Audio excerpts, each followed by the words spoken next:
할렐루야. 주님의 은혜와 평강이 우리 성도님들에게 가득하길 원합니다. 오늘은 그리스도인에서 제자가 되기까지 세 번째 시간입니다. 오늘 함께 나눌 주제는 기도인데요. 우리가 기도 생활을 하면서 어떠한 의미로 또 무엇을 어떻게 기도해야 되는지 함께 알아보고자 합니다. 제가 먼저 기도하고 오늘 모임을 시작하도록 하겠습니다. 기도하겠습니다. 사랑해 주님 감사합니다. 오늘은 세 번째 시간 기도라는 주제로 또 함께 말씀을 나누고 또 그리스도인에서 제자가 되는 삶을 어떻게 살아가야 되는지 함께 공부하고자 합니다. 우리의 신앙생활에서 가장 중요한 것이 또 말씀이요 또 기도일진데 오늘은 우리가 어떻게 기도를 해야 하는지 우리의 기도가 과연 바로 서 있는지 우리가 어떠한 기도 생활을 해야 되는지 함께 생각해 보길 원합니다. 주님, 우리가 온전히 기도할 수 있도록 올바르게 기도할 수 있도록 오늘 배움을 통해서 깨닫게 하시고 알게 하셔서 우리가 한평생 주님을 바라보며 믿음 생활 온전히 해나갈 수 있도록 인도하여 주시옵소서. 시작하는 시간입니다. 마치는 시간까지 성령님께서 함께해 주시고 하나님께서 집중력 허락하여 주시고 깨닫는 지혜를 허락하사 우리의 삶에 더욱더 풍성한 믿음 생활로 이어질 수 있도록 인도하여 주시옵소서. 예수님의 이름으로 기도드립니다. 아멘. 시작하기에 앞서 우리 먼저 말씀 한 구절 읽고 시작하려고 하는데요. 오늘 우리가 함께 읽을 말씀은 누가복음 11장 1절에서 4절의 말씀입니다. 제가 받들어 읽겠습니다. 예수께서 한 곳에서 기도하시고 마치심에 제자 중 하나가 여짜오되 주여 요한이 자기 제자들에게 기도를 가르치신 것과 같이 우리에게도 가르쳐 주옵소서. 예수께서 이르시되 너희는 기도할 때에 이렇게 하라. 아버지여 이름이 거룩히 여김을 받으시오며 나라가 임하시오며 우리에게 날마다 일용할 양식을 주시옵고 우리가 우리에게 죄 지은 모든 사람을 용서하오니 우리 죄도 사하여 주시옵고 우리를 시험에 들게 하지 마옵소서 하라. 아멘.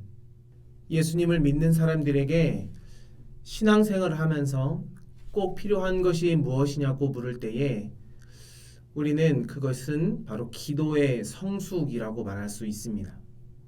우리가 기도하면서 우리의 삶이, 우리의 영혼이 자라나가고 그렇게 되면 예수님을 믿고 따를 때에 우리의 부족한 부분들, 우리가 더욱더 온전한 신앙생활로 나아갈 수 있기 때문이죠.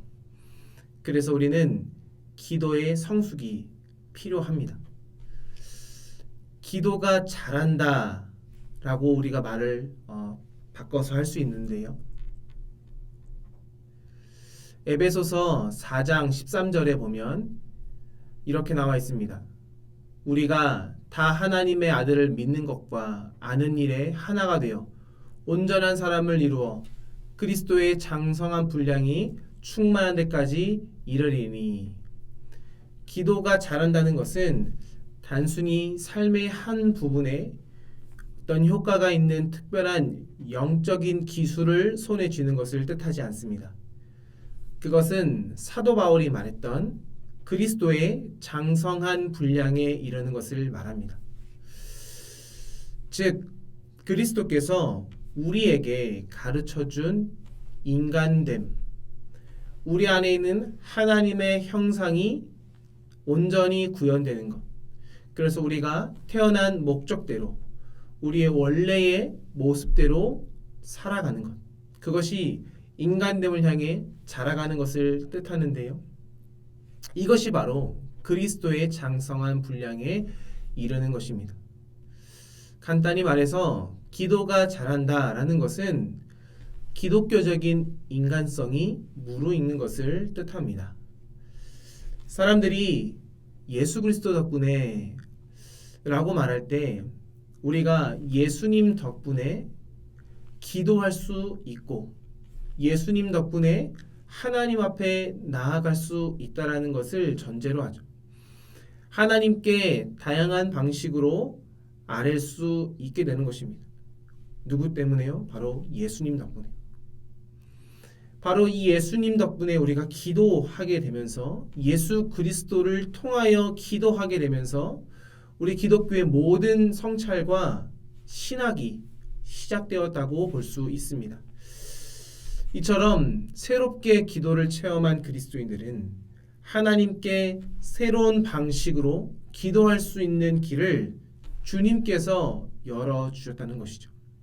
분명 예수님께서는 우리가 믿고 살펴야 할 중요한 것들이 있다라는 것을 말씀하고 있습니다. 우리가 무엇을 따라 살아야 되는지, 예수님을 믿고 우리가 신앙생활을 할 때 우리에게 가장 중요한 것이 무엇인지 주님은 우리에게 가르치고 있다는 것이죠. 이것을 연구하고 되돌아보아 생각하는 것, 이런 과정을 통해서 우리의 신학이 발전했고 우리의 믿음이 그리고 우리의 교리가 발전했다는 것을 우리는 기억해야 합니다. 로마서 8장 15절에 이런 말씀이 있습니다. 너희는 다시 무서워하는 종의 영을 받지 아니하고 양자의 영을 받았으므로 우리가 아빠 아버지라고 부르짖느니라. 뿐만 아니라 갈라디아서 4장 6절에도 이런 말씀이 있는데요. 너희가 아들이므로 하나님이 그 아들의 영을 우리 마음 가운데 보내사 아빠 아버지라 부르게 하셨느니라. 로마서 8장 15절과 갈라디아서 4장 6절에서 생생하게 표현된 것은 우리가 이제 하나님을 아빠 아버지라고 부를 수 있게 되었다는 것이죠. 우리가 예수 그리스도 예수님의 이름으로 기도하는 그 새로운 방식은 바로 하나님을 아버지로 모시는 것입니다.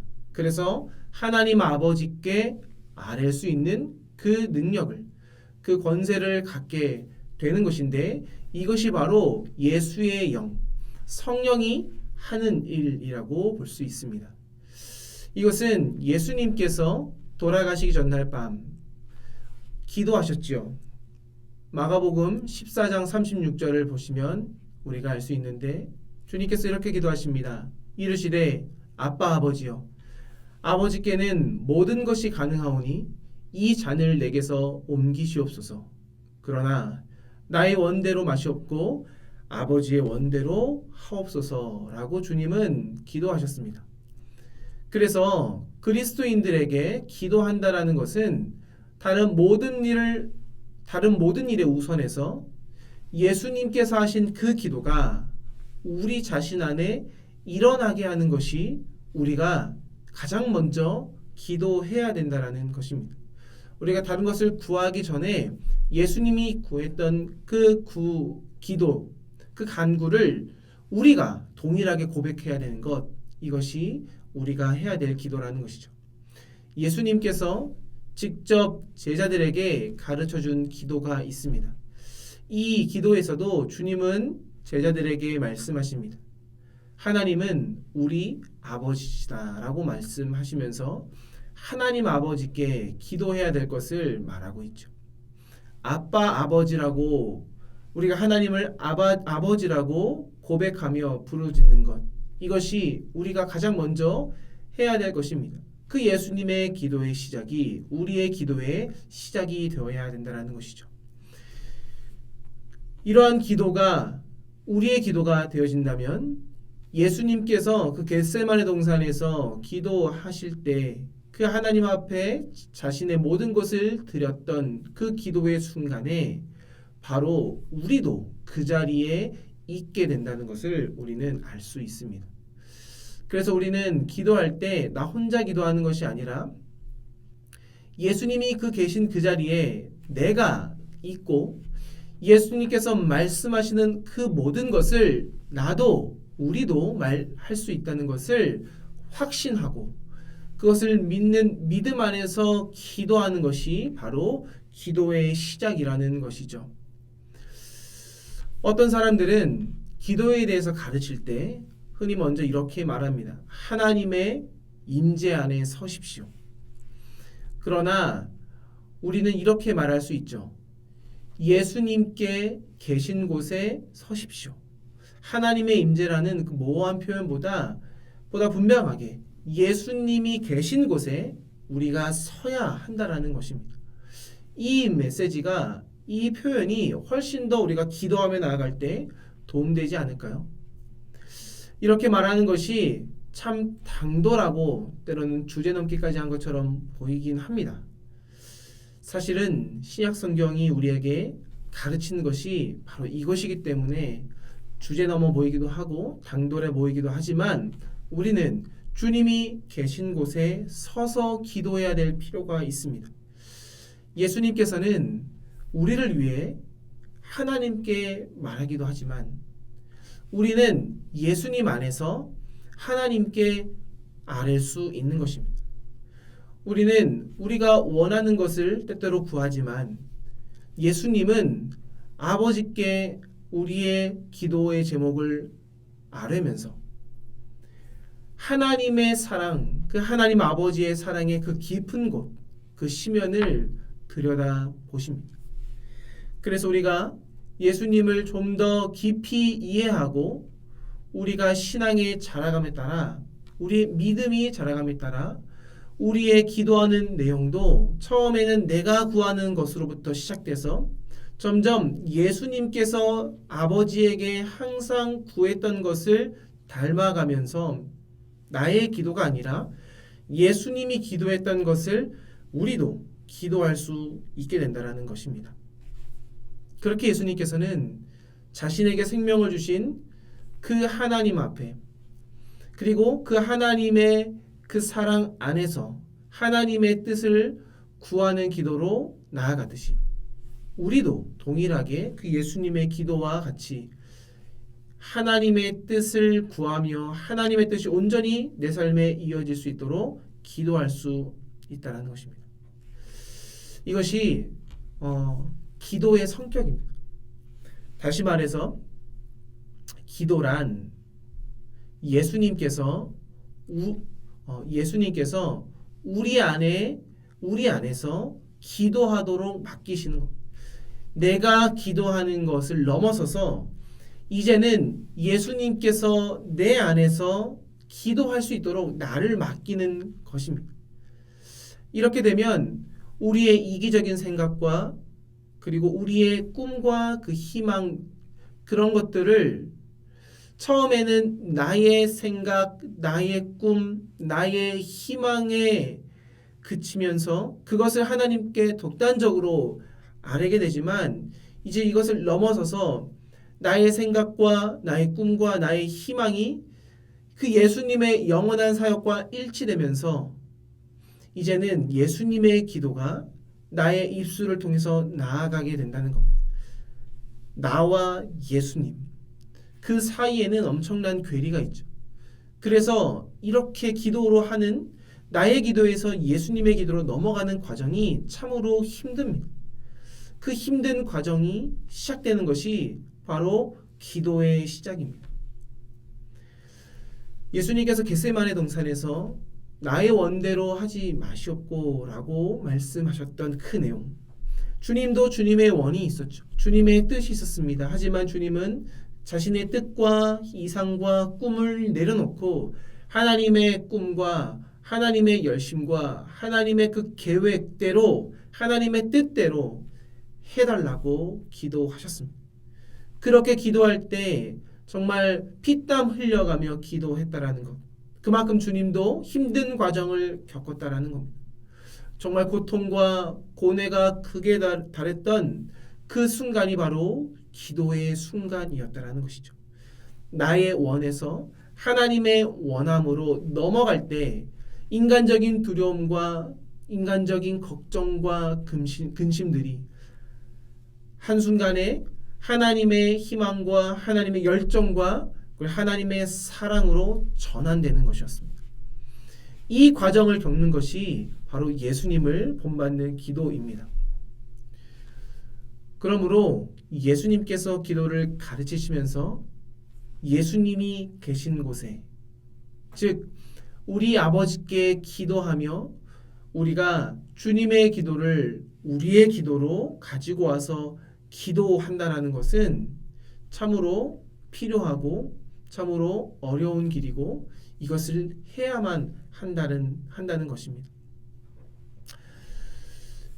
앞으로 이야기할 내용이지만 이 모든 가르침, 이것을 우리는 관계에 비춰서 이해할 필요가 있습니다. 관계. 나와 예수님을 구분짓는 것이 아니라 내가 주님 안에서, 주님이 내 안에서 서로 상호 내주하면서 교통하면서 관계 가운데 기도하는 것, 이것이 중요한데요. 그래서 기도는 하나님의 열심이 나의 열심이 돼서 하나님이 꿈꾸는 세상에 나를 내던지는 것입니다. 그래서 마태복음 6장 10절에 보면 이렇게 나오죠. 나라가 임하시오며 뜻이 하늘에서 이루어진 것 같이 땅에서도 이루어지이다. 하나님께서 원하시는 것이 세상 곳곳에서 빛나게 하길 원하는 마음으로 그 세상이 하나님이 정해진 그 모습대로 지어가게 하옵소서라는 그 기도의 제목으로 우리는 기도가 확장되어짐을 볼 수 있습니다.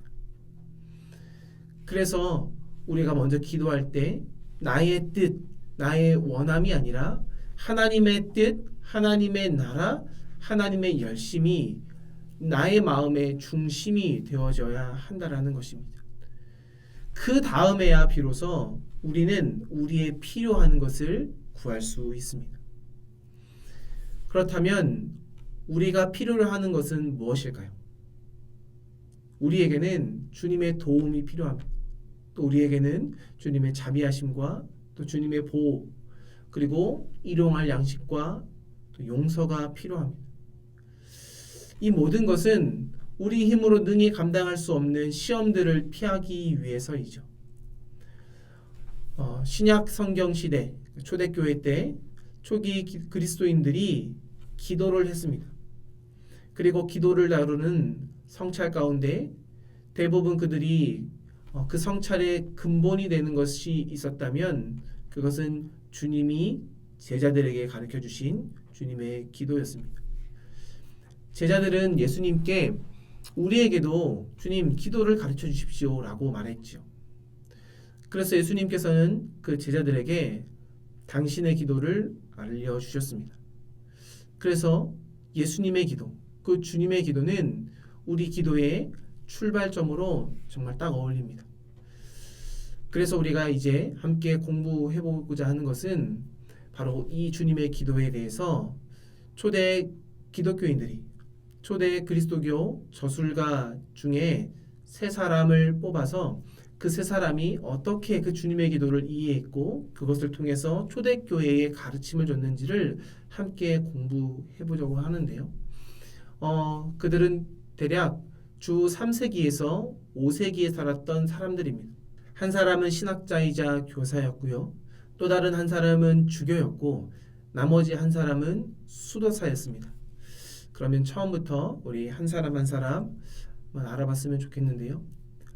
처음에 소개할 사람은 바로 오리게네스입니다.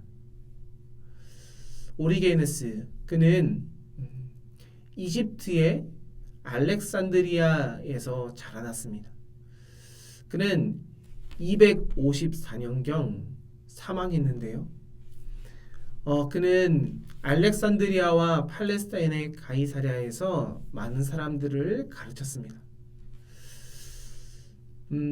그는 평신도로 지내면서 많은 일을 했는데요. 그러다가 마침내 팔레스타인에서 사제서품도 받기도 했습니다. 오리게네스는 250년대 큰 박해가 있었을 때 감옥에 갇혔고 그곳에서 상당한 고문을 당합니다. 그리고 그 후유증으로 죽음에 이르렀는데요. 그런 그는 학자였을 뿐만 아니라 자신의 삶과 죽음으로 십자가를 졌던 산 증인이었던 것이죠. 오리게네스가 기도에 대해서 여러 작품을 썼는데 그 책은 사실상 그리스도인들이 기도에 대한 체계를 잘 잡을 수 있었던 책이었습니다. 그 질문 가운데 그가 기도하는 그 저술에 되어진 그 질문 가운데 가장 이상적인 질문 하나가 있는데요. 바로 이것입니다. 우리가 구하는 것이 무엇이든지 하나님이 아신다면 왜 우리는 번거롭게 기도해야 하는가? 우리가 구하는 것이 무엇인지 하나님 아시는데 우리가 왜 굳이 하나님 앞에 기도를 해야 될까? 그가 기도를 하면서 했던 중요한 질문 중에 하나였습니다. 이 질문을 내던지고 오리게네스는 다음과 같은 답변을 우리에게 주는데요. 하나님께서는 우리가 말하고 행하려는 것이 무엇인지 당연히 알지만 우리가 그렇게 하기로 결심한 것들을 통해서 주님은 당신의 목적을 이루시기로 작정하셨다는 것이죠. 그러니까 중요한 것은 생각하는 것이 아니라 기도하는 가운데 우리가 고백하면서 결심하는 것이 중요하다는 것입니다. 하나님 그를 용서하길 원합니다. 하나님 나의 죄를 고백합니다. 그렇게 말과 행동으로 고백하는 것을 통해 주님은 주님의 목적을 이루시기로 작정하셨다는 것이죠. 그러니 우리가 기도하지 않는다면 하나님 능히 행하실 줄 알지만 하나님은 기다리신다는 것입니다. 바로 여기에서 우리가 기도해야 되는 목적이 있는 것이죠. 그래서 하나님께서는 어떤 일을 일으키시거나 또 치유나 화해를 이루실 때 그리고 세상을 좀 더 나은 곳으로 바꾸실 때 우리의 기도를 기다리신다는 것이죠. 우리가 기도하면서 하나님 앞에 나아갈 때 치유와 화해의 역사가 일어날 뿐만 아니라 세상도 변화될 수 있다는 겁니다. 그렇기 때문에 우리는 최선을 다해서 기도해야 합니다. 왜냐고요? 우리의 기도는 하나님께서 큰 목적을 두고 이루어 가시는 일의 한 부분, 굉장히 중요한 부분이 되기 때문입니다. 꽤 그럴듯한 답변이죠. 우리가 계속해서 무릎을 꿇고 또 열심히 또 기도하기에 이것은 충분한 답변이 아닐까 싶습니다. 또한 오리게네스는 우리가 어떻게 기도해야 되는지에 대해서도 실제적인 조언을 많이 제시하는데요. 예를 들어 우리가 기도할 때 그 무엇보다 찬양으로 먼저 기도를 시작해야 된다라고 가르치고 있습니다. 찬양이 뭐죠? 우리가 아는 하나님을 고백하는 겁니다. 하나님이 누구이신지, 하나님이 왜 그렇게 중요한 분이신지를 고백하는 것이 찬양입니다. 그리고 우리가 사실 하나님을 잘 모르더라도 찬양을 하는 가운데 그러니까 믿음의 선조들이 하나님께 찬양했던 그 시편의 기사들을 읽는 가운데 우리가 몰랐던 하나님을 더 알 수 있기 때문이죠. 그리고 나서 우리는 모든 기도의 제목을 마치고 감사로 기도를 끝내야 합니다. 또한 그는 시편 말씀을 근거로 해서 하루에 적어도 3번 기도해야 된다라고 조언합니다. 이 조언들 아주 간단하고 단순하죠. 하지만 오리게네스가 특별히 주님의 기도에 대해서 말하는 것을 잘 생각해 보면 그 안에 많은 또 도움이 되는 또 의미가 담겨져 있는데요. 특별히 그는 신약 성경에 나와 있는 특유의 방식을 따라서 우리는 기도해야 되는데 그것이 무엇이냐면 바로 예수님의 영, 양자의 영, 그러니까 성령님의 능력으로 우리가 기도해야 될 것을 강조합니다. 우리는 어떤 자격으로 기도하죠? 바로 하나님의 아들과 딸의 자격으로 기도합니다. 그렇게 하나님 앞에 아뢰는데요.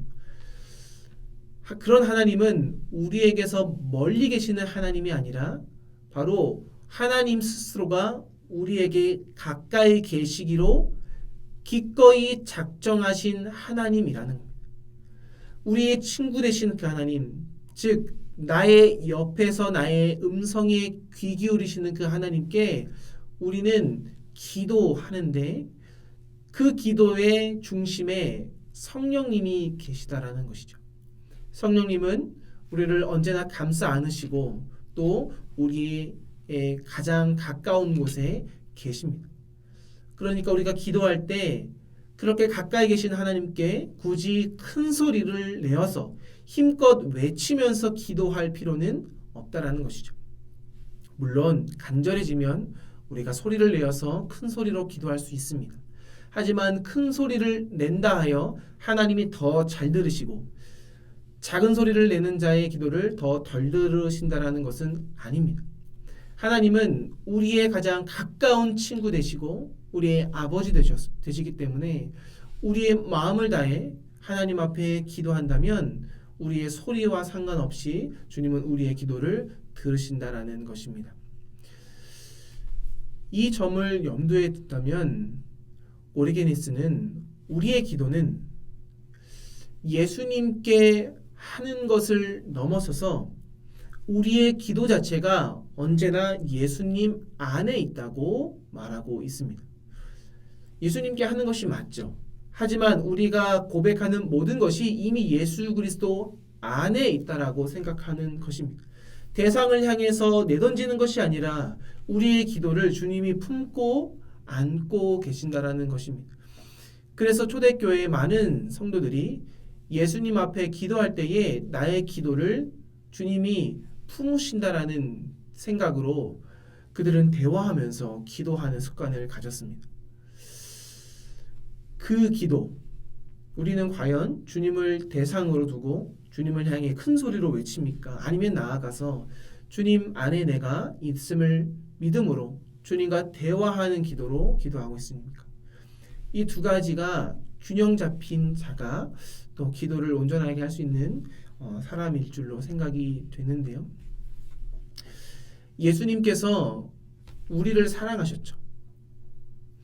우리를 사랑하시기 때문에 우리를 위해서 희생하셨고 그리고 나아가서 우리에게 성령을 선물로 주셨고 우리가 기도할 때 우리를 품으십니다. 감싸 안으십니다. 그렇게 예수님은 우리를 사랑하기 때문에 주님은 주님 자신을 비우셨습니다. 이 말은 우리 또한 예수님의 기도를 따라 기도할 때 우리도 예수님처럼 우리 자신을 비워야 한다라는 말입니다. 우리의 머릿속에 우리 생각 속에 우리의 이기심이 가득 차다면 우리의 욕심이 가득 차다면 우리가 편협한 관념에 가득 차 있다면 우리는 온전히 기도할 수 없게 되겠죠.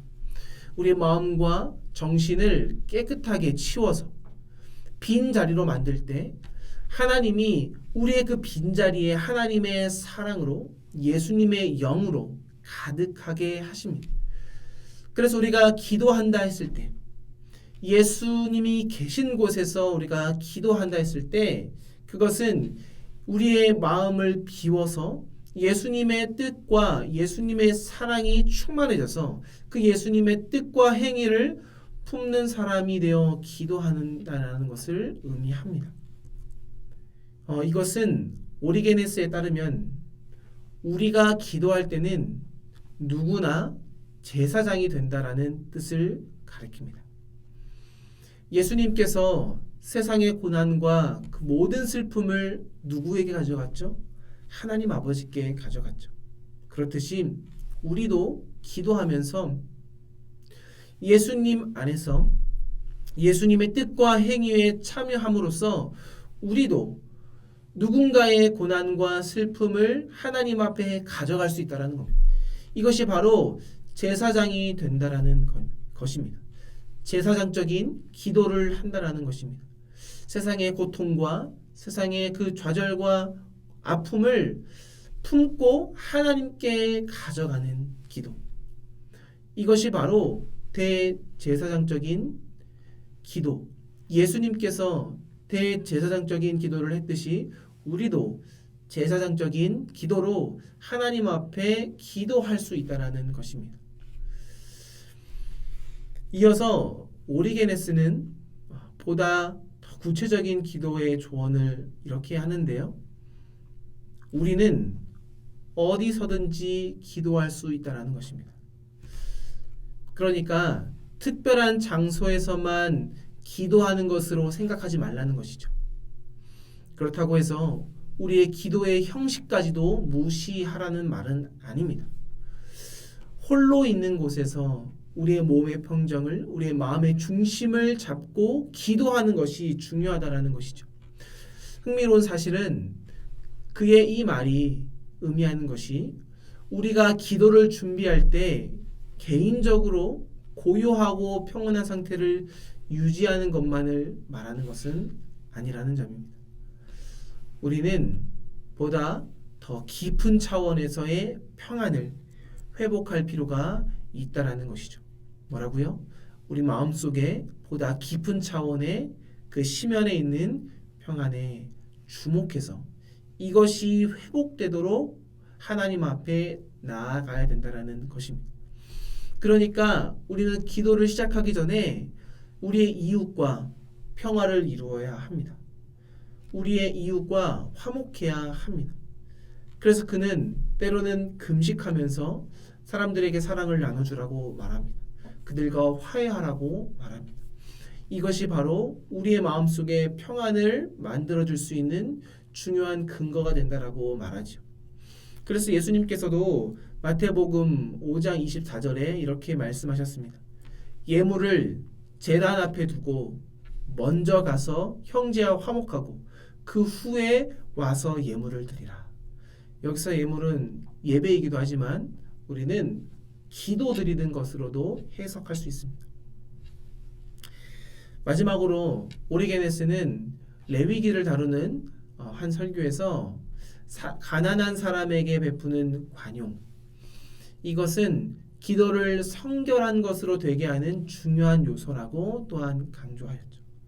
종합해 보면 기도하며 나아갈 때 우리의 마음속 그 심연 중심의 평안이 이루어지려면 우리는 그 무엇보다 우리 이웃과 화평해야 한다라는 것입니다. 그래야 우리는 기도의 중심 가운데 나아갈 수 있다라는 것이죠. 지금까지 살펴본 모든 내용의 그 배후에는 오리게네스가 생각했던 그 기도의 복잡한 뼈대가 자리 잡고 있습니다. 그의 긴 저술 속에서 우리가 발견할 수 있는 그것은 우리들 속에 꽉 채우고 있는 우리들의 걱정과 우리의 본능과 우리의 욕구들, 나의 영, 내가 원하는 나의 욕망, 나의 본질적 자아에서 우리는 분리해야 된다는 것이죠. 그러니까 나의 감정과 나의 본능을 우리가 제3자의 입장으로 바라보면서 한 걸음 물러나서 그것을 바라볼 필요가 있다는 것입니다. 즉 혼란에 빠진 우리의 사고와 감정 때문에 우리의 영이 질식될 수 있기 때문에 이것을 분리해서 우리는 기도 가운데 나아가야 된다라고 그는 가르치고 있습니다. 그는 또한 민수기 본문을 가지고 설교할 때 기도에 대해서 이렇게 또 설명했는데요. 이스라엘 백성들이 애굽의 노예 생활에서 떠나게 되죠. 모세를 통해서 이스라엘 백성들이 출애굽합니다. 그리고 나서 그들이 광야로 나아가는데 이것을 여행이라고 봅시다. 오리게네스는 이것을 여행이라는 하나의 과정으로 상징을 삼아서 이스라엘 백성들이 하나님 앞에 나아가듯이 우리도 이제는 기도하는 가운데 그 광야라는 그 여행을 시작함으로 하나님께 나아가야 된다라고 말합니다. 그러면 이집트는 뭘까요? 이집트는 무엇을 상징할까요? 바로 유혹의 자리를 상징합니다. 우리가 성경을 보면 이집트 그곳에서 이스라엘 백성들은 고기를 먹었습니다. 그리고 육체적인 노동은 있었지만 자기들이 먹고 싶은 것을 마음껏 먹었습니다. 하지만 이집트를 떠난 이상 그들은 광야에서 먹을 것 없이 하루하루 살아야 되는 삶을 살아가게 되죠. 그들이 먹고 싶은 것을 못 먹는 것. 이것은 여행이 순조로운 길이 아니다라는 것을 반증하는데요. 광야로 들어서게 되면서 이스라엘 백성들은 투쟁을 하게 됩니다. 그들의 삶의 자리에서 열심히 주님을 바라보며 순종하는 투쟁을 하게 됩니다. 그리고 그들은 불확실한 미래 속으로 자신의 삶을 내던지게 되죠. 그런 가운데 그들은 훈련을 받습니다. 무엇이 선하고 무엇이 악한지 그들은 하나님 앞에 훈련을 받습니다. 이 모든 훈련 가운데 그들은 하나님의 백성으로 거듭나게 되는데요. 바로 이것을 가지고 오리게네스는 이렇게 설명했습니다. 내적인 자유, 그것은 맨 정신의 도취라고 부르는 단계에 이르게 되는 것이다 라고 말합니다. 무슨 말일까요? 우리가 내적인 자유를 얻기 위해서는 우리 마음속에 있는 그 유혹의 자리에서 벗어나서 우리가 맨 정신에 도취되어 세상을 직시하고 그리고 그 유혹의 자리에서 멀어져서 제3자의 입장에서 나의 욕망을 바라보고 그것이 악한 것임을 깨닫게 된다라는 것입니다. 우리의 일상적인 성향과 우리의 본능들을 분리해서 사라지게 하고 그리고 우리가 어딘가 나아가야 할, 즉 하나님께 나아가야 할, 즉 하나님께서 우리에게 보내신 그 땅으로 나아가야 할 그곳을 바라보면서 불확실하지만 그곳에 맨 정신으로 한 걸음 한 걸음 내딛게 될 때 우리의 내면은 자유함을 얻게 된다라는 것입니다. 처음에는 힘들고 고되지만 하지만 그 여행이 시작되어지고 시간이 지나면서 그 여행의 끝에 다다르게 됐을 때는 우리의 영혼은 자유를 얻게 된다라는 것이죠. 그래서 이 개념을 토대로 오리게네스는 당시 교회에 기도의 삼중 양식이라는 모델을 소개했습니다. 기도의 삼중 양식, 그것은 무엇이냐면 첫 번째로 우리의 기도가 추상적인 개념에서 시작되는 것이 아니라 우리의 기도는 보다 실제적이고 우리의 삶의 중심에서 시작되어야 된다는 것입니다. 내가 고민하는 문제, 내가 평소에 짓는 죄의 문제, 나를 유혹하는 유혹거리, 바로 거기에서부터 우리의 기도가 시작되어야 된다는 것이죠. 나의 마음을 불편하게 하는 사건이 있다면 그것을 가지고 기도해야 된다는 것입니다. 그것을 외면한 채 다른 것을 가지고 기도를 시작한다면 우리의 기도는 실제적인 기도가 아니라 추상적인 기도로 그치게 된다는 것입니다. 그렇게 내가 나의 삶의 측면에서 언제 내가 이기적이게 되는가, 언제 내가 어리석게 되는가를 깨달으면서 기도하며 나아갈 때에 우리의 기도는 그제서야 비로소 시작되어진다라는 것입니다.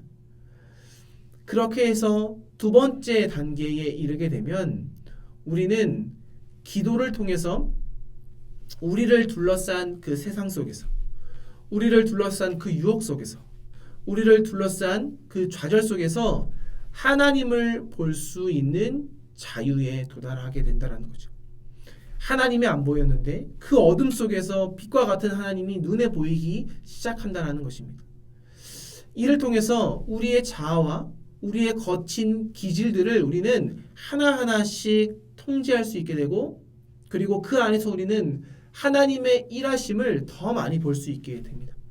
그렇게 되면 세상을 바라볼 때, 이 어둠을 바라볼 때, 내 자신의 그 어두움 속에 나를 바라볼 때 우리는 세상을 외면하고 세상을 어둡게 보고 세상을 타락 그 자체로 보는 것이 아니라 세상을 보다 아름답게 그곳에서 하나님이 역사하시는 그 하나님의 역사를 바라보면서 세상이 참으로 아름답구나라는 것을 깨닫게 된다라는 것이죠.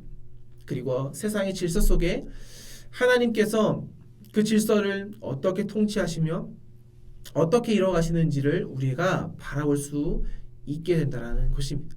그렇게 되면서 이제 세 번째 수준에 이르게 되는데요. 이것은 오리게네스가 참으로 주저하면서 이렇게 표현합니다. 신학이라는 단어로 말합니다. 이것은 단순히 어떤 학문적인 의미에서 신학이라고 하는 것은 아닌데요. 이게 무슨 말이냐면 우리가 추상적으로 알고 있었던 그 하나님을 이제는 보다 명료하게 알 수 있게 된다라는 것입니다. 하나님의 그 존재를 보다 명확하게 알게 된다는 것이죠. 하나님의 이름을 붙일 수 있게 되고, 그리고 하나님이 왜 그렇게 역사하셨는지 그 내용을 문장으로 쓸 수 있게 되고, 내 삶에 나의 행동으로 풀어서 낼 수 있게 되고, 내가 말로써 누군가에게 설명할 수 있게 된다는 것입니다. 이것이 바로 하나님을 향한 도약, 하나님에게 더 점진적으로 나아가고 하나님께 가까이 나아가게 되는 순간이라는 것이지요. 두 번째로 소개할 사람은 니사의 그레고리우스라는 사람인데요. 그는 오리게네스가 활동하던 때로부터 약 100년쯤 지나서 활동하게 된 사람입니다. 그는 오리게네스가 가르쳐줬던 그 내용의 일부를 받아들여서 좀 더 새로운 방향으로 발전시켰던 사람인데요. 그는 소아시아 출신의 주교였습니다. 그는 철학자이기도 했고 신학자이기도 했는데요. 그가 남긴 불후의 명저 중 하나가 바로 주님의 기도에 대한 주석입니다. 그레고리우스가 책의 앞부분에서 말한 내용을 자세히 보면 오리게네스가 설명했던 것과 매우 유사한데요. 그는 기도는 갈등과 경쟁을 해결하는 데 중요한 역할을 한다는 그 내용을 설파합니다.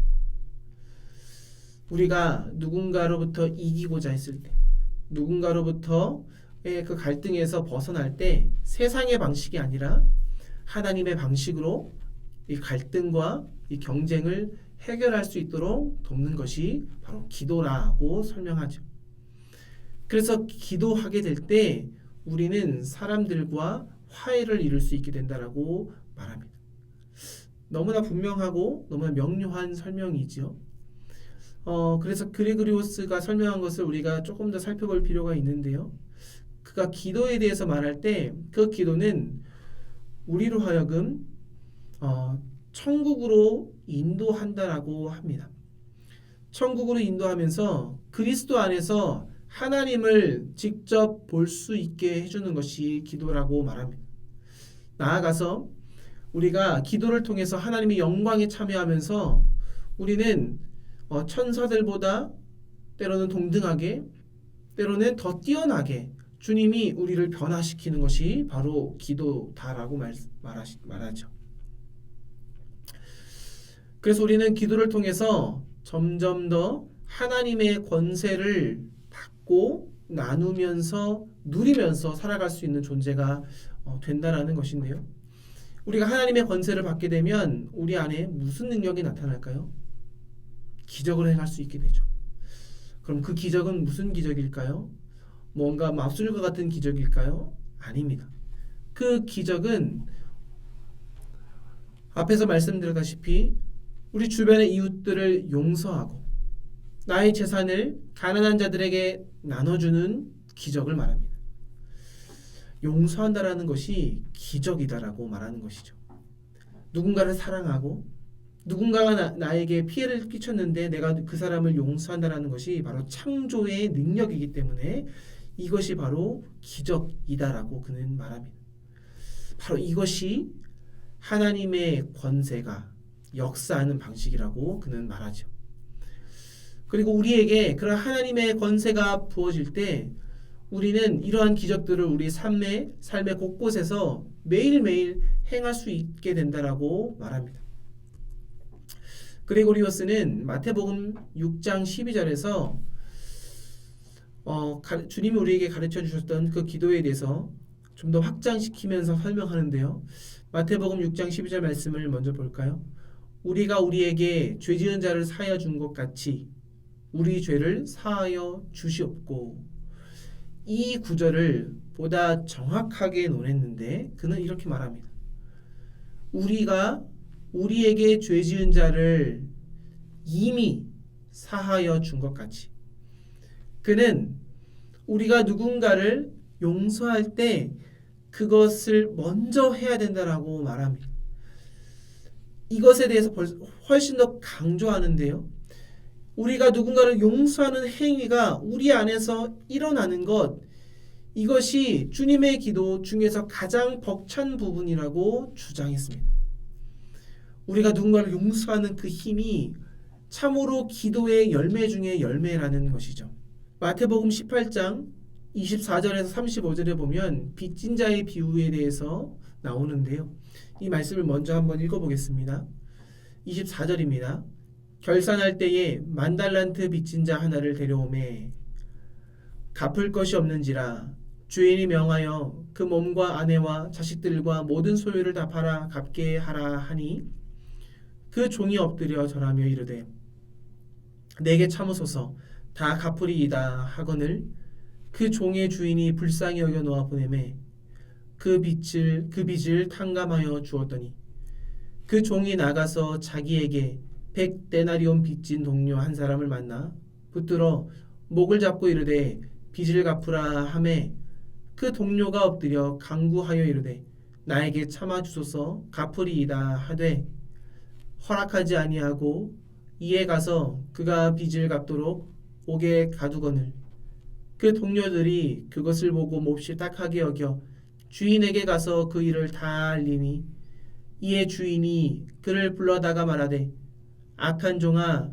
내가 빌기에 내가 네 빚을 전부 탕감하여 주었거늘 내가 너를 불쌍히 여김과 같이 너도 네 동료를 불쌍히 여김이 마땅하지 아니하냐 하고 주인이 노하여 그 빚을 다 갚도록 그를 옥졸들에게 넘기니라. 35절 너희가 각각 마음으로부터 형제를 용서하지 아니하면 나의 하늘 아버지께서도 너희에게 이와 같이 하시리라. 빚진 자의 비유에서 하나님께서는 참으로 기이한 방식으로 응답하셨습니다. 하나님께서 10,000달란트 빚진 자를 용서하셨지만 그가 그 용서를 잊어버리고 자기 친구를 감옥에 걸었을 때 하나님께서 그를 엄하게 벌하셨죠. 이 본문의 내용이 하나님은 단순히 원리 원칙대로 그를 10,000달란트 빚진 자를 대하신다라는 것일까요? 아니죠. 하나님은 자신이 용서한 대로 그 10,000달란트 빚진 자가 세상 속에서 하나님과 같은 방식으로 이웃을 용서하길 원하셨습니다. 이것을 가지고 그레고리오스는 그 하나님의 응답에 대해서 다음과 같은 예로 설명하는데요. 부모가 자녀에게 뭔가를 가르치려고 할 때 먼저는 부모가 엄마 아빠가 자녀한테 어떻게 하는지 보인다는 겁니다. 그리고 그 아이가 이것을 보았다면 부모는 자녀에게 이제는 너가 해보라고 말한다는 것이죠. 그리고 부모는 자녀가 그것을 자신에게 보여주길 원한다는 것입니다. 하나님도 이와 같이 한다라는 것이죠.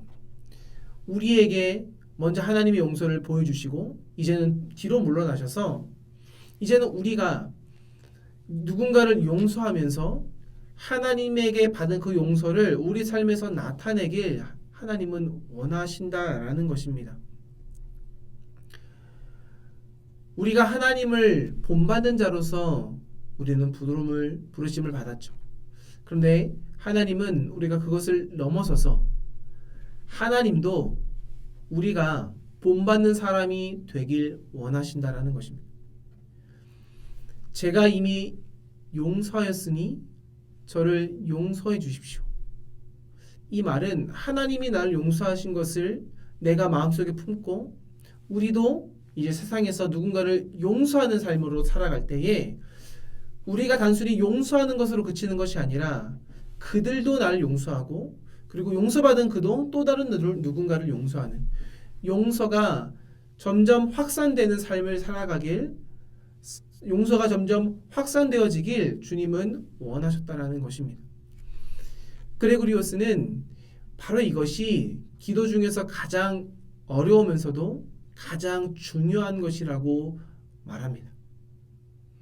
그것은 우리가 하나님께서 주시는 자유로 우리는 바로 이 용서의 삶을 살아가야 된다는 것을 분명히 보여줘야 된다는 것이기 때문인데요.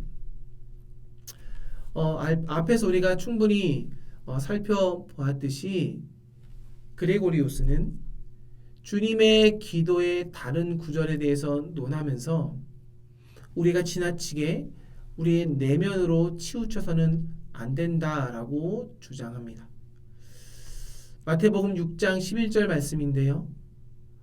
오늘 우리에게 일용할 양식을 주시옵고, 이 본문의 말씀을 가지고 우리가 지나치게 우리의 내면의 문제로 그리고 나의 양식으로만 그쳐서 이 말씀을, 이 주님의 기도를 적용하면 안 된다라는 것인데요.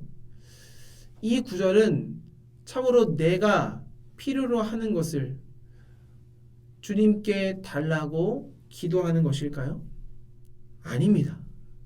하늘에서 내려온 그 세상에 주는 하나님의 떡, 하나님께서 하늘에서부터 내려온 그 하나님의 생명과 같은 그 일용한 양식은 나만을 위한 것이 아니기 때문입니다.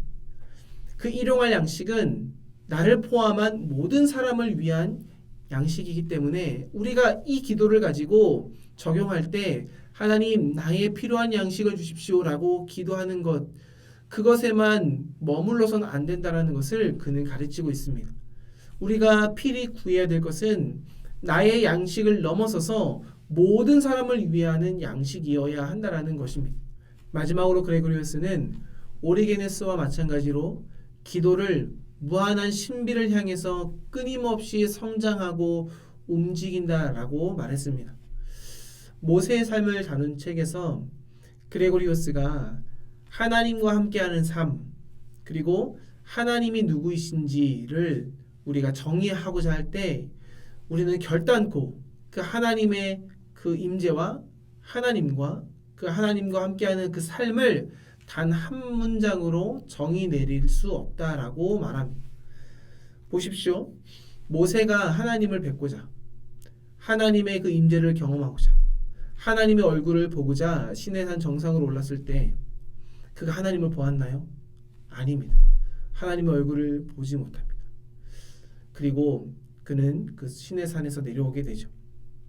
이와 같이 우리가 하나님을 알고자 하나님과 함께 한다라는 그 말의 의미를 명확하게 표현하고자 하나님의 그 임재를 몸소 느끼면서 내가 그 모든 것을 알고자 할지라도 우리는 그 순간에 하나님을 보게 되는 것이 아니라 우리가 그 정상에 도달했을 때 오히려 우리는 우리 존재의 심연 속에서 우리는 어둠을 보게 되고 우리가 아무것도 할 수 없게 됨을 깨닫게 된다라고 말합니다.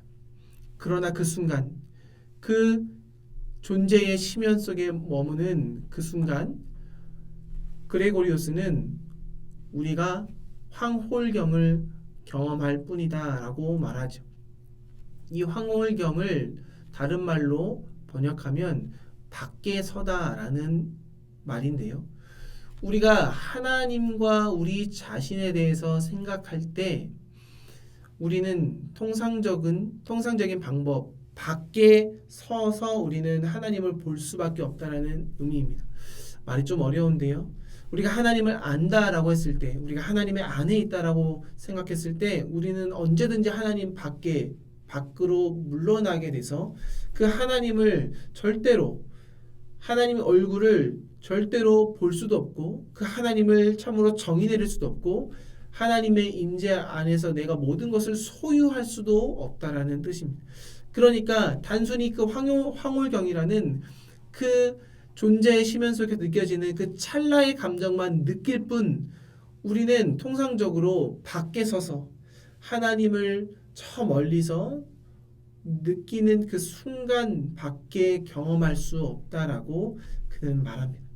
하지만 그럼에도 불구하고 그는 기도하면서 그 무한한 그 심연 속으로 매번 정진해 나아가야 됨을 우리에게 가르쳐 주고 있지요. 마지막으로 요한네스 카이사누스라는 사람을 소개하고자 합니다. 그는 수도사였습니다. 그는 많은 여행을 했는데요. 특별히 동방 쪽으로 여행을 하면서 그 예수님을 전했고 그 예수님의 그 지혜를 잘 정리해서 서방에 있는 교회에 동방의 그 그리스도 교회의 그 교리와 그 내용들을 전해 주었습니다. 그는 그렇게 수도원을 세우면서 또 여러 사역들을 했는데요.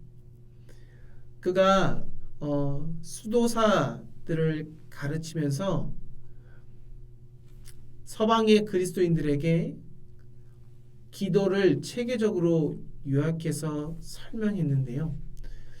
그는 자신의 생각을 대화의 형태로 사람들에게 전달했습니다. 그렇게 그는 사람들에게 대화를 통해서 기도에 대한 내용을 설명했는데 그 대화를 담은 책이 바로 이것입니다. 담화집인데요. 이것은 당시에 많은 사람들과 이야기를 통해서 기도가 무엇인지를 설명했던 내용을 담은 책입니다. 이 담화집 9편과 10편에는 그가 주님의 기도에 대해서 성찰한 내용이 실려 있지요. 카시아누스는 기도에 대해서 다음과 같이 설명합니다. 그것은 무엇이냐면 우리는 기도를 시작하기 전에 자기 의식과 감정, 그와 관련된 그 모든 문제들을 잘 다듬을 필요가 있다라고 말하죠. 그러니까 기도에 앞서서 실제 생활에서 이미 살펴본 대로 우리의 태도를 잘 살피고 우리의 감정들을 잘 길들이고 또 정의와 관용을 실천하는 것이 필요하다라고 말합니다. 나아가서 일상생활에서 우리가 겪는 수많은 걱정거리들 그것에 얽매이지 않아야 된다라고 말하면서 자유로운 우리의 영혼으로 그런 삶에서부터 멀어진 그런 여유를 가지고 기도해야 한다라고 합니다. 그래야만 우리가 주님 앞으로 나아갈 수 있다라고 말하죠. 그렇게 우리의 마음이 깨끗하게 비워질 때, 그럴 때 우리는 기도의 심연 속으로 나아갈 수 있다라고 그는 말합니다. 그는 사도 바울이 기도에 대해서 말했던 4가지 단어를 받아들이면서 이것을 다 조금 더 다른 의미를 담아서 이 언어를 가지고 기도에 대해 설명하는데요. 첫 번째로 그것은 서원하는 것입니다. 그리고 우리가 서원을 통해서 거기에 머물겠다는 결의를 하고요. 그 다음에야 우리는 중보 가운데 나아갈 수 있다라고 합니다. 그리고 나서 이 모든 과정이 끝나면 우리는 감사로서 하나님 앞에 그 하나님의 선하심을 찬양할 수 있다라고 말하죠.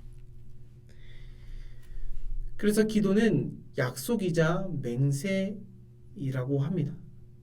기도할 때 하나님께서 주께서 나를 위해 거기 계시니 나 또한 주님을 위해 여기 있습니다 라고 말하는 고백, 약속, 그 맹세로 기도 가운데 나아갈 수 있다라고 그는 말합니다.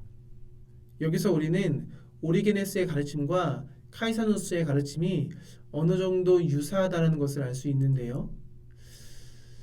우리들의 기도는 감사를 향해 나아가는 것이라고 그는 말합니다. 또한 감사, 그 감사란 개인적으로 하나님의 그 선하심을 인정하는 일을 훨씬 넘어서는 행위라고 합니다. 여기서 우리는 감사를 하나님의 본질 속으로 흠뻑 잠기는 것으로 이해할 수 있어야 된다라고 그는 말하지요. 이런 기도의 요소들 하나하나가 우리 안에서 이루어질 때 우리는 성령님과 함께 불타오를 수 있다라고 그는 말합니다. 카이사누스는 주님의 기도에 대하여 설명하면서 우리는 양자가 된 자녀이며 그러한 까닭에 우리는 우리의 고향, 즉 천국에 대한 열렬한 애정을 품는다라고 말합니다. 바로 그것은 그리스도 예수께서 온전히 현존하는 것이죠. 기도하는 사람은 바로 하나님의 나라를 그렇게 갈망하는 사람이 된다라는 것입니다. 니사의 그레고리오스처럼 카이사누스도 우리가 죄를 용서했듯이 우리 죄를 용서해 주기를 하나님께 청하는 것은 참으로 중요하다라고 말합니다. 그는 또한 사람들이 안고 있는 또 다른 큰 문제를 푸는 것도 다루는데요. 마태복음 6장 11절에 보면 이렇게 나와 있죠. 우리를 시험에 들게 하지 마시옵고 라고 기도하고 있습니다. 이 기도의 내용이 무엇을 뜻할까요? 하나님은 참으로 우리를 시험에 빠뜨리시지 않으실까요? 카시아누스에 의하면 성경에 나오는 거룩한 사람들도 늘 시험에 겪는 게 사실이지만 사실 그는 이렇게 말합니다. 시험에 든다는 것은 시험에 떨어져서 전혀 벗어날 길이 없게 되는 것을 말합니다. 그러니까 우리는 애초에 그 시험에 빠지지 않도록 기도해야 된다는 것이죠. 물론 하나님께서 우리가 시험 당할 때에 벗어날 구멍도 피할 길도 우리에게 주십니다. 하지만 우리는 근본적으로 그 시험에 떨어지지 않도록 기도해야 된다는 것입니다. 그렇게 기도하며 나아갈 때 우리가 시험에 들지 않을 뿐만 아니라 시험에 들어서도 하나님께서 우리를 그 시험에서 건지게 하신다라는 것이죠. 이러한 기도의 과정을 밟아 나갈 때 우리는 적지 않은 감정적인 소용돌이에 휘말리는 경험을 하게 될 수밖에 없습니다. 그런 소용돌이가 우리를 뒤집어 엎습니다. 회개의 눈물과 기쁨의 눈물을 흘리는 경험을 하게 되는데 우리 안에서 무언가 일이 벌어지고 또 그로 인해서 우리의 전망이, 우리의 생각이, 우리의 관점이 바뀌기 때문에 우리는 그런 감정의 소용돌이에 휘날리게 되게 됩니다. 그런데 기도는 점차 우리가 행하는 일이 아니라 하나님께서 우리 안에서 행하시는, 하나님께서 우리 안에서 많은 일을 행하시도록 우리를 맡기는 그러한 일로 변해 갑니다. 그렇게 될 때 우리는 당연히 안정감을 잃을 수밖에 없죠. 감정이 요동치면서 당황해하며 낙심하게 됩니다. 하지만 놀랄 필요가 없습니다. 그것은 너무나 당연한 일이기 때문이죠. 우리가 혼란스럽고 당황하고 우리가 그 감정의 소용돌이 안에서 휘말리게 될 수밖에 없지만 그것은 우리가 하나님 안에서 더욱더 깊은 자리에 자리 잡기 시작한 것임을 드러내는 것이기 때문에 우리는 그런 감정의 소용돌이 속에서 흔들릴 필요가 없습니다. 너무나 당연한 것이고 반드시 일어나야 되는 과정이기 때문입니다. 카시아누스는 그래서 이렇게 말합니다. 자주 간단하게 기도하라. 뭐라고요? 자주 간단하게 기도하라. 만약 우리가 너무나 조급한 마음으로 3시간, 4시간씩 집중해서 기도하려고 애쓴다면 어떻게 될까요? 결국에는 우리는 산만한 상태로 그 기도가 끝나게 될 때가 많은 것입니다. 하나님이 아니라 다른 것들에게 우리의 마음을 더 많이 뺏길 것입니다. 그래서 카시아누스는 자주 간단하게 기도하라라고 말합니다. 그런데 이것이 가끔 가다가 제멋대로 말을 쏟아 놔라라는 말은 아니죠. 자주라는 말은 어떤 말이냐면 기도를 꾸준히 해서 몸에 배도록 하라라는 뜻입니다. 이것은 우리가 잘하고 있다라는 만족감을 채우기 위해서 우리 기도의 시간을 늘리려고 애쓰지 말라는 것을 또한 뜻합니다. 그 대신에 우리가 지향하는 것은 궁극적으로 예수님과 아버지의 관계라는 사실을 기억할 필요가 있다는 것이죠. 뭐라고요? 예수님과 아버지와의 관계. 그것은 아버지와 아들, 아들과 아버지 사이의 일치, 바로 그런 일치가 우리의 안에 일어나도록 하라라는 뜻입니다. 우리의 의식과 우리의 정신이 바로 아버지와 아들이 일치하듯이 우리도 예수님과 우리가 일치되도록 해라라는 뜻입니다. 그만큼 자주 간단하게 기도하라라는 뜻은 우리가 우리 삶의 그 자리에서 매 순간순간 예수님과 우리가 하나 되도록 자주 하나 되도록 간단하게 기도하라라는 뜻이죠. 그러니까 이 말의 의미는 우리가 특정 공간에 얽매인 한 사람으로 살기도 하지만 기도가 우리의 몸에 배이게 해서 우리가 언제든지 우리 주변 속에서 하나님과 일치되어서 하나님의 관점으로 세상과 나를 바라보게 되게 하라라는 뜻입니다. 카시아누스에 관해서 언급한 사실로 중요한 것이 하나 더 있는데요. 그는 어떻게 기도에 굳게 뿌리를 내리고 또 사방으로 흐트러지는 우리의 마음을 다잡아 세울 것인가에 대해서 또 권면을 합니다. 우리의 마음이 우리의 생각이 흩어지지 않게 하기 위해서는 어떻게 해야 될까요? 그는 하나의 공식을 말하는데 그 공식은 바로 예수 기도입니다. 예수 기도라는 말을 아마 들어봤을 것입니다.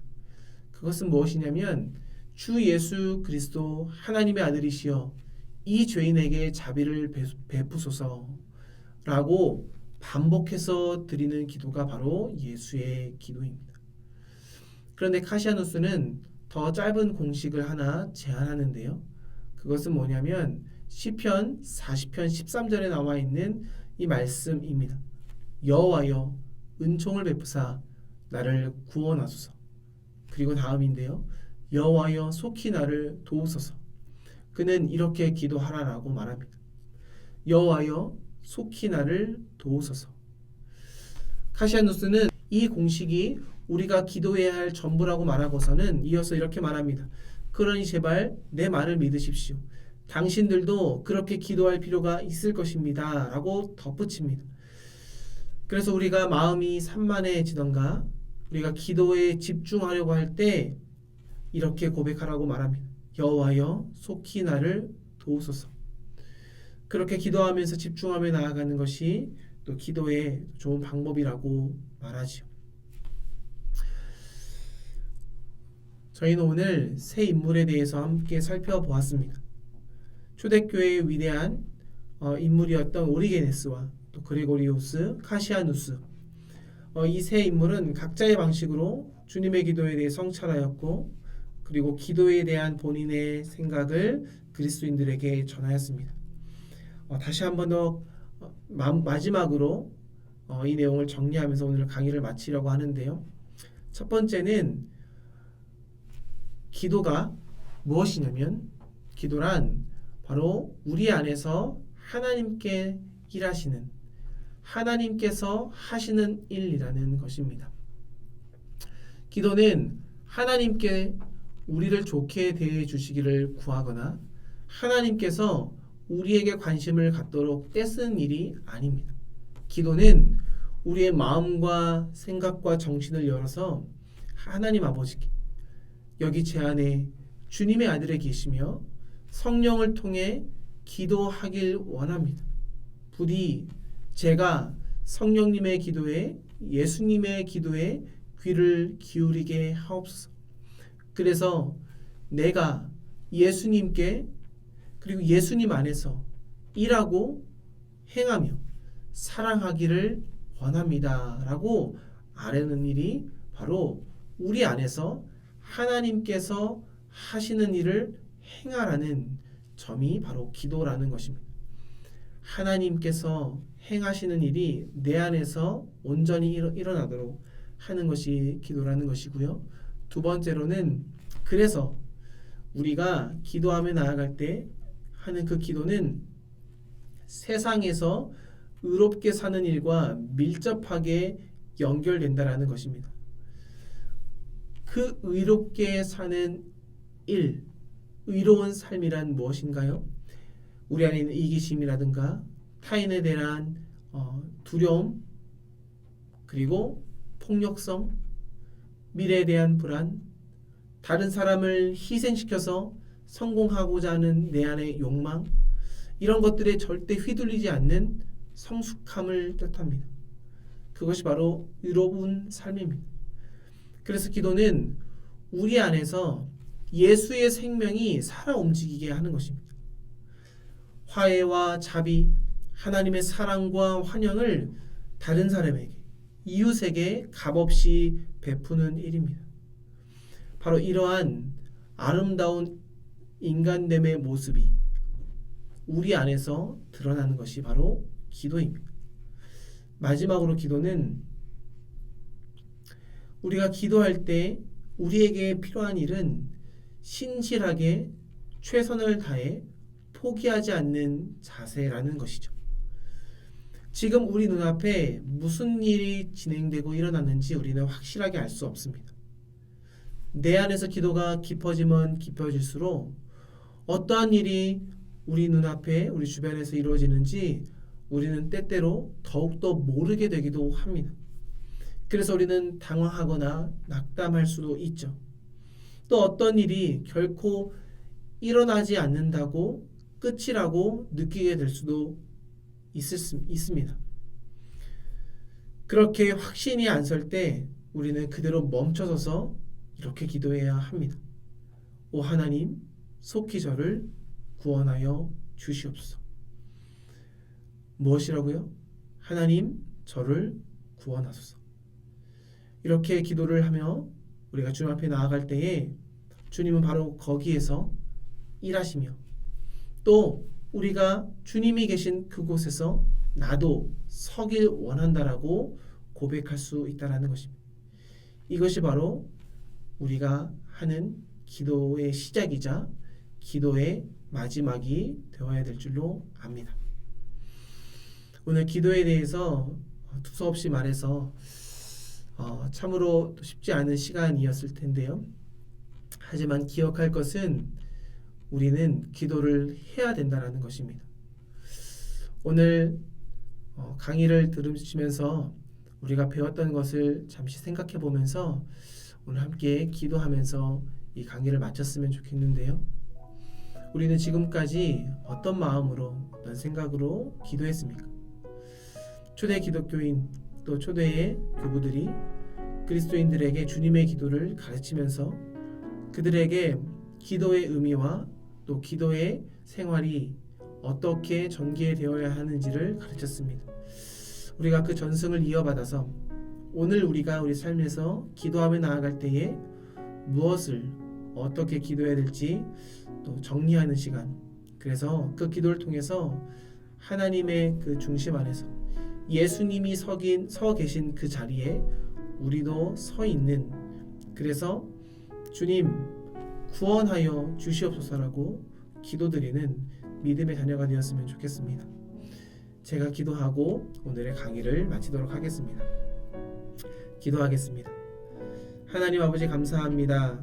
오늘 강의를 시작하면서 우리의 기도가 어떠한 자리에 서 있는지 생각해보고 또 초대교회에 또 새 교부가 기도에 대해서 우리에게 초대교회에게 어떻게 가르침을 주었는지를 살펴보았습니다. 하나님, 우리의 기도가 주님의 그 서 계신 자리에 서 있길 원합니다. 또 우리의 기도가 자주 간단히 기도하는 기도로 주님 앞에 매일매일 나아가서 우리의 삶을 내어드리는 기도가 되길 원합니다. 우리의 기도가 아버지를 닮아가는 기도가 되길 원하고 또 여호와여 속히 구원하소서라고 고백하며 주님의 구원하심을 간절히 바라는 기도가 되길 원합니다.